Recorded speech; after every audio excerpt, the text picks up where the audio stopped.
Proyekto Helmo.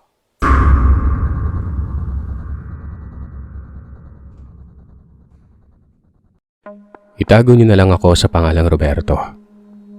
May edad na. Kasalukuyang nakatira sa Bulacan. Alam niyo, natutuwa ang makinig sa mga kwentong kababalagan. Maraming platform ang nagkalat sa YouTube. Hindi lamang sa inyo kung hindi nakikinig din ako sa iba. Maging ang mga kababalagang mula sa mga banyaga. Ang dahilan ay hinahanap ko talaga ang kwento na maihahalin tulad sa naranasan ko nung bata pa ako.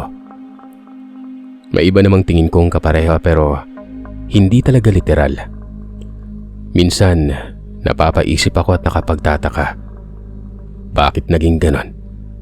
Bakit naging ganito? Bagaman katulad ng sa akin pero parang hilaw ang kwento na may halong labis at kulang. Alam ko po kasi talaga ang kababalagan. Lalo't mata ko mismo ang nakasaksi. Katunayan, dahil sa pangyaring yon, nagkaroon ako ng sakit na anxiety. Mabuti na nga lang at hindi lumala ito. Lilinawin ko lamang po na ang kwentong ibabahagi ko ay talagang madiin at detalyado. Ito din ay nababase sa totoong lugar na pinangyarihan. Sabihin niyo nang may pagka-sarkastiko akong pagkatao pero gusto ko lamang idiin na katotohanan talaga ito. Base sa kung ano ang meron at walang labis walang kulang. Dekada 80. Nasa 13 taong gulang pa lamang ako. Lumaki ako sa bahay namin sa Cotabato. Kasama ang tiyo at tiya ko. Sabihin na nating sa liblib yun. Literal dahil ang Cotabato ay nasa mataas na lugar talaga. Sa gitnang Mindanao ito. Kung saan pinamumugaran ng mga rebelde. May mga magulang naman ako kaso may kani-kanilang pamilya. Bali anak ako sa pagkadalaga ng nanay ko. Alam ko kung saan sila nakatira pero hindi na lamang natin babanggitin dito. Gawa ng hindi naman patungkol sa kanilang kwento. Wala na akong pake sa kanila noon. Ang alam ko lang, iniwan nila ako nang maliit pa lamang ako. Ang tiya ko ay itago na lamang natin sa pangalang Tia Socorro. Ang asawa niya naman ay si Tio Raul. Hindi sila nabibiyayaan ng anak kung kaya lahat ng luho napunta sa akin. Maging ang pagmamahal na para na ring tunay na anak nila. Mababait. Tinitingala akong magulang pero sa akin lang. Sa iba, ewan ko lang sa iba. Nung nagkaroon na ako ng kamalayan ay napapansin ko sa tiyo at tiya na may ginagawa na hindi ko nakikita sa normal na mag-asawa. Hindi yung tipong iniisip niyo dyan Ang tinutukoy ko ay ang gawain nila sa araw-araw. Ang tahimik kasi nilang dalawa. Si Tia, parating nasa loob ng silid. Hindi ko naman alam ang ginagawa sa loob. Habang ang tiyo ko naman madalas lumalabas tuwing gabi. Ang naririnig ko lang sa kanya bago umalis ay huwag umanong kakausap ng tao na hindi kilala. Lalo na kapag bisita ito. Hanggat maaari ang tiya ko lamang umano ang kakausap. Ewan ko ba, pero nawiwirduan ako sa kanila dati. Idagdag pa dyan na napakahilig ng tiya Socorro ko sa mga insekto. Klase-klase yon. Alam ko kung ano-ano. Nakasilid yon isa-isa sa mga garapong nakalagay lang sa gilid ng altar. Altar namang walang imahe ng ama. Kung hindi ang nag-iisang nakatirik na kandilang kulay itim. Ang mga insekto ng tiya ko, mga salagubang, alupihan, alakdan, bulate, langgam, at ang pinakaayaw ko nun, yung parang garapata at malaking surot. Sinlaki siguro ng daliri ko sa paa ang isa nun, at lampas 10 yun sa isang garapon. Nakakakilabot tingnan. Yung garapata naman ay nanglilimahi ng katawan na animoy pigsa na puputok na. Sinlaki ng holen at yun din ang pinakapaboritong insekto ng tiya ko noon. Pinapagapang niya sa kanyang palad at pinapakita pa sa akin. Kitang-kita ko ang maliliit na mga paa nito na hindi mo aakalaing kayang buhatin ng kanyang katawan. Nakita ko din si tiya minsan na nanghuli ng langaw. Yung langaw na malalaki na kulay ubi ang tiyan. Nakapangdidiri. Malay mo, tumungtong pala yon sa patay o hindi naman sa dumi ng tao, di ba? Ang bahay namin, malaki. Pero isang palapag lamang ito. Isa lang ang silid at ang umuuko pa sa kabuuan ng bahay ay ang malawak na sala. Makikita mo sa loob ang samot-saring kagamitan na antigo. Luma na ang bahay na yon at ayon sa tiya ko, tinayo umano ito noon pang unang digmaan. Bali ang bahay na ito ay kumon kung tawagin. Si tiya lamang ang nangangalaga. Buhat ng parang rancho ang paligid, kaya malayo ang mga kapitbahay. Lupain ito ng angkan namin. Ang makikita mong mga tanim ay mga mangga at puno ng niyog. May mangilan-ngilang saging pero hindi ganon karami. May mga prutas naman pero hindi mo maakyat ang puno. Hindi naman sa matayog o malaki kundi napuno ng hantik, putakte, bubuyog at kung ano-ano pang insekto. Walang matinong puno ng prutas doon. Puro insekto makikita mo. Mahigad pa nga.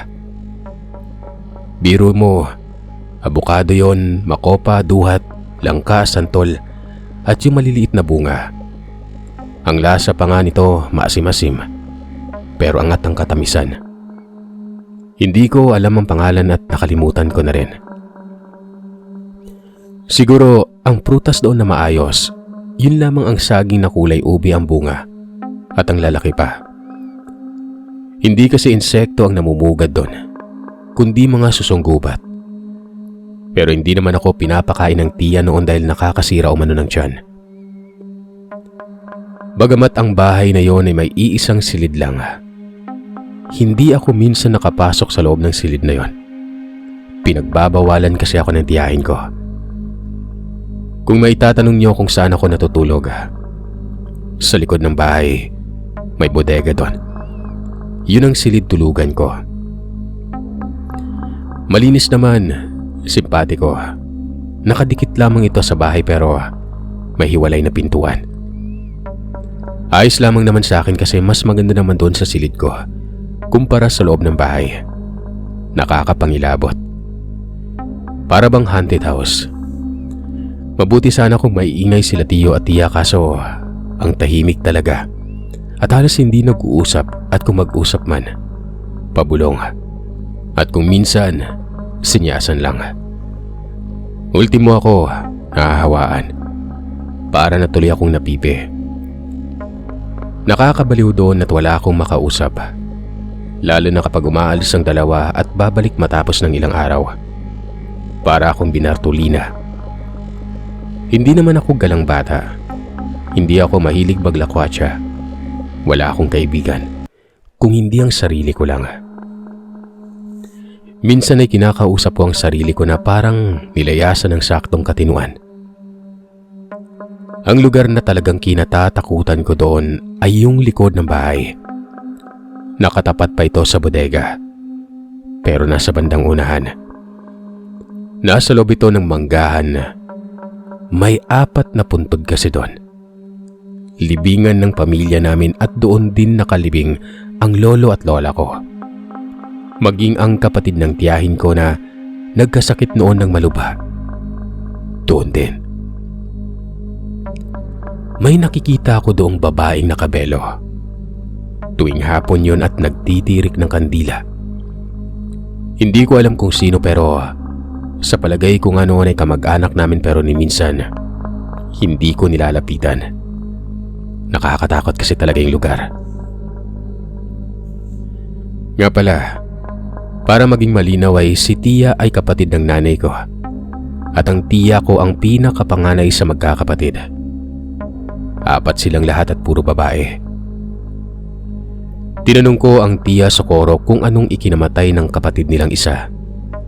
Ang sabi ng tiya ko ay sakit umano na walang lunas na sugat. Kumbaga, parang diabetes. May kaya ang pamilya namin. Inaamin ko yon. Maliban kasi sa lupain ay may negosyo din ng tiya ko at hindi ko na lamang babanggitin dito kung ano. Katunayan, hindi ako pumapasok sa eskwela. May pumupunta lang na tutor sa amin na ayon pa sa tiya ko ay guro at rehistrado. Gusto ko noong makapag-aral sa publiko. Imbang maraming tao. Kaso hindi ako pinayagan. Magiging panatag umano ang tiya ko kung nasa bahay lamang ako. Ewan ko ba. Ang ipinagtataka ko lang noon ay kapag may napapadaang tao sa bahay, kapansin-pansin ang pagkatakot. Lalo na kapag nakikita nila si Tia. Bumibilis ang paglalakad at panay sipat pa. Isang araw, napadalaw noon ang kapatid ng tiya ko. Siyempre, tiya ko din. Itago na lamang natin sa pangalang Tia Soledad. Kasunod siya ng tiya Socorro. Nag-uusap sila noon sa sala at naririnig ko na may sakit umano ang anak ng tiya Soledad. At kinakailangan niya ng tulong. Ang sabi naman ng tiya Socorro, dali umano sa bahay para masuri niya. Mabilis kong naisip na baka doktor itong si tiya bukod sa negosyante. Biro mo, susuriin niya umano. Pinsan ko ang may sakit at ang pangalan nito ay Manuel. Binata na si Kuya Manuel noon. Mabait sa akin at lagi akong pinapaalalahan na noon na mag-iingat sa bahay. Hindi ko naman alam kung bakit mag-iingat. Wala namang peligro at malaya nga ako noon. Kaso hanggang doon lang. Dinala nga si Kuya Manuel sa bahay. Nang hilakbot ako sa nakita ko, napakapayat niya na para bang patay na ang itsura. Tuyong-tuyo ang balat at may sugat ito sa paa nun. Ang laki ng sugat niya. Nakakadiri tingnan. Naninilaw na waribay bulok na karne na nanlilimahid sa may langis. Amoy na amoy ko ang nakakasulasok na baho. Hindi naman ganun ang Kuya Manuel ko. Isang buwan nang nakakaraan ay nakita ko pa nga itong masigla, malusog at makisig. Pero sa puntong yon, parang patay na ito kahit buhay pa. Nanonood lamang ako noon. Nasa sala, nabungad banda sa likod ng muebles. Si Kuya Manuel ay nakahiga sa muebles. Kami lamang dalawa sa sala. Buhat nang pumasok din sa silid si Tia Soledad kasama si Tio Socorro. Ang tagal nilang lumabas. Si Kuya Manuel noon ay nakatulala. Lumuluha ang mga mata. Nakikita ko pang nilalangaw ang sugat ni Kuya.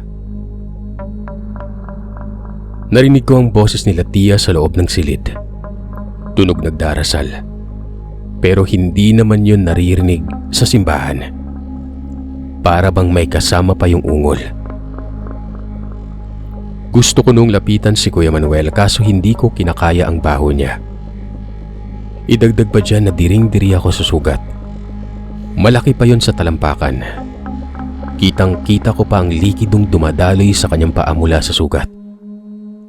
Tapos yung laman, parang gumagalaw. Yun bang umaalon-alon? Kasabay naman ito ay tila may pumuputok. May lalarawan ko nga ngayon na para bang kumukulong tubig yon at pumuputok yung bula. Pagkalabas nila Tia sa silid ay nakita kong may bitbit na garapon ang Tia Socorro. Bukod pa diyan ay may kandila ding lusaw at kulay itim ang kulay. Kagad kong tiningnan noon ang mga nakahilerang garapon malapit sa altar. Wala doon yung lagayan ng malalaking surot. Kung kaya naman mabilis kong naisip na baka yun na ang hawak ni Tia. Hindi pa kasi sila lumapit kay Kuya Manuel. Naroon pa ito sa kusina banda. May pinag-uusapan sa panay sipat pa sa akin ng Tia Soledad. Ilang saglit lamang ang lumabas ang Tia Soledad na siya namang paglapit ng Tia Socorro kay Kuya Manuel. Tinanaw ko sa bintana si Tia. Nakita ko itong naglakad patungo doon sa may sagingan. May kinukuha. Kung hindi ako nagkakamali, suso yun. Takang-taka naman ako at wika ko pa sa sarili. Anong gagawin niya sa suso? Matapos noon ay bumalik na sa loob si Tia Soledad. Nilapag niya ang 3 suso sa lamesa. Nasa tabi lamang ito ni Kuya Manuel at detalyado kong nasisilayan gawa ng malapit lang din kasi yon. Nilagay din doon ng Tia Socorro ang garapon. Doon ko nakumpirma na yun nga yung lagayan ng malalaking surot, pero naglalakbay sa diwa ko ang malaking katanungan. Bakit? Anong gagawin ng Tia sa insekto? Hinubaran ng damit si Kuya Manuel. Nakabrief lamang ito ng mga sandaling yon. Yung kandilang itim ay tinirik ng Tia sa lamesa at yung 3 suso nilagay sa noo, dibdib at tiyan ni Kuya Manuel. Tapos binuksan ng Tia Socorro ang garapon. Nagulat ako. Hindi naman ata doktor si Tia. Kumuha siya ng surot. Inabot niya lamang ito gamit ang isang daliri at wari ba may sariling isip ang surot na yon. May isang umakyat sa kanyang kamay at kitang-kita ko itong gumagapang. Nawari bang gagambang bagong kuha. Pahinto-hinto ang lakad hanggang sa umabot sa bisig nun. Napapitlag ako.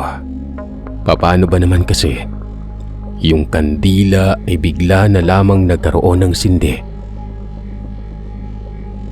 Tinitigan ko yung maigi kung hindi ba ako nagkakamali. Totoo ang nakita ko. Nakasindi ang kandila. Nakaramdam ako ng takot. Sino ba namang hindi? Paano nagkaroon ng sindi ang kandilang yon? Naiisip ko na parang may kaluluwang katabi si Tia. Gawa ng bigla ding lumamig ang pakiramdam ko. Pero hindi ako umalis sa kinatatayuan. Nanonood pa rin ako kahit alam kong hindi na maganda ang nangyayari noon. Yung balahibo ko noon ay dama ko ang pagtatayuan hanggang batok. Yung surot, nilagay ni Tia sa gitna ng sugat.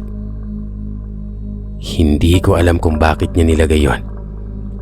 Nakita ko pang lumalangoy ang surot na yon sa gumagalaw na likidong kulay dilaw. Pagkatapos nun, lumubog yon sa sugat. Naglaho na lamang bigla sa paningin ko. Nagsisimula namang magising noon ang mga suso. Gumapang yon sa kung saan inilagay sa katawan ng pinsan ko.